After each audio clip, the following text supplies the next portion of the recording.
welcome to this week's news bulletin from the Christian Institute.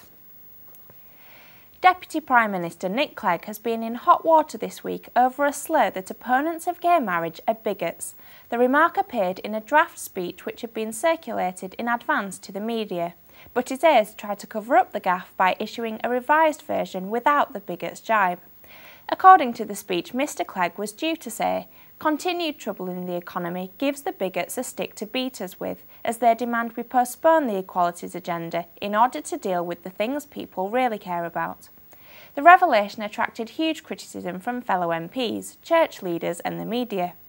Speaking on BBC's Radio 5 Live, the Daily Mail's Andrew Pearce, who is gay himself, hit out at the bigot reference as totally illiberal. It's completely illiberal, isn't it, for a Liberal Democrat to say that if you don't agree with me, you're a bigot. It's completely outrageous and insulting to millions of ordinary people, Nikki, who don't support gay marriage. We've got gay marriage in a sense, actually. It's called civil partnerships. It's a nonsense. It's a complete piece of party political confection, all of this. And I have to tell you this, I suspect that Nick Clegg does think this, and that's why his officials wrote that into his speech, and it's only when they saw the political car crash, the iceberg coming, that they quickly withdrew it. Nick Clegg has now tried to calm the storm, saying he never intended to make the remarks and it was an unfortunate mistake made by his officials. He has written to the Church of England and the Roman Catholic Church, insisting he does respect those who disagree with him over the redefinition of marriage. In his letter, Mr Clegg said the extracts do not represent my views, which is why they were subsequently withdrawn. While I am a committed advocate of equal marriage, I would never refer to people who oppose it in this way. And there are calls for a local councillor who defied her party's support for redefining marriage to be expelled. A disciplinary panel met after Christina Summers, who represents the Green Party, was the only councillor on Brighton and Hove City Council to vote against lobbying the government on the issue. Councillor Summers, a Christian, hit back at the panel's recommendation, saying, "It's discriminatory against Christians. It's a typical symptom of prejudice, blatant prejudice.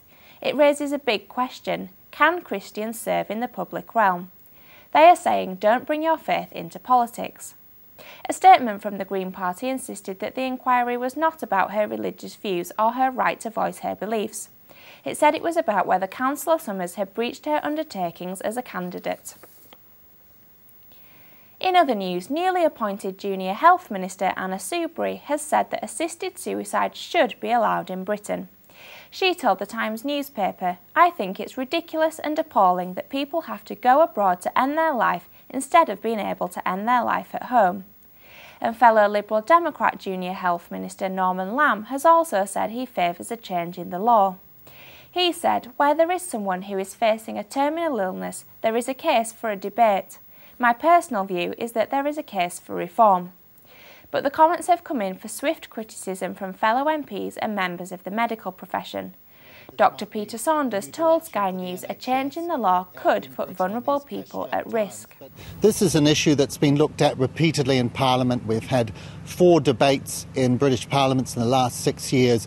Each one of them has overwhelmingly rejected a claim to any change in the law, and they've done that on the basis of public safety, that if there were any change, then the fear is that vulnerable people, particularly those who are elderly or depressed or disabled, will feel pressure to end their lives so as not to be a burden upon the state or upon loved ones or on perhaps even an NHS short of resources. And so the current law we've got is clear and right. A former BBC radio presenter has said that the corporation has a mindset that assumes Christians are lunatics. Roger Bolton, who was speaking at a BBC event called Rethinking the God Slot, said, "Just because somebody is against gay marriage or against IVF doesn't necessarily mean they are a lunatic." Mr Bolton said the BBC view religious coverage as a rather tiresome obligation to be minimised rather than a rich and promising area to explore. Mr Bolton also said he thinks the broadcaster unfairly pokes fun at Christianity but would not dare with Islam, commenting, "Other faiths do not have to put up with what Christianity has to put up with. Muslims in particular ought to be mature enough in this country to take that humour." And in 2 separate incidents, both the BBC and ITV have come in for further criticism. ITV's X Factor received numerous complaints after one of the show's competitors performed a highly sexualised and provocative dance routine which was aired before the 9 p.m. watershed. Broadcasting watchdog Ofcom met with ITV bosses last year following a similar incident and is now assessing the latest complaints over the performance of Lorna Bliss to see if a further investigation is necessary. And the BBC has also come under fire from fans of its Radio 4 show, The Archers. They were horrified after a poll appeared on its website asking if two of the show's characters, Mike and Vicky Turner, should abort their unborn Down syndrome baby. Listeners reacted on the show's Facebook page, describing the poll as disgusting and calling for it to be removed. After initially defending the poll, the BBC did replace the question, saying that this issue is too complex and sensitive for an online poll, and we regret any offence the poll may have caused. And finally, a Bible used by Elvis Presley and containing his handwritten marks and thoughts was sold for £59,000 at an auction in Cheshire last week. It was part of a collection of Elvis memorabilia which was put up for sale by a British collector. One of the verses emphasised by the music star is Luke 9:25. For what is a man advantaged if he gain the whole world and lose himself or be cast away?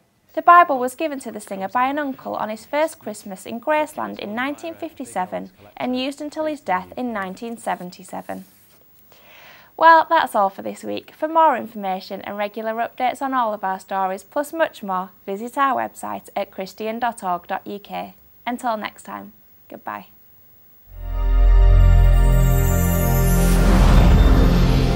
Yeah.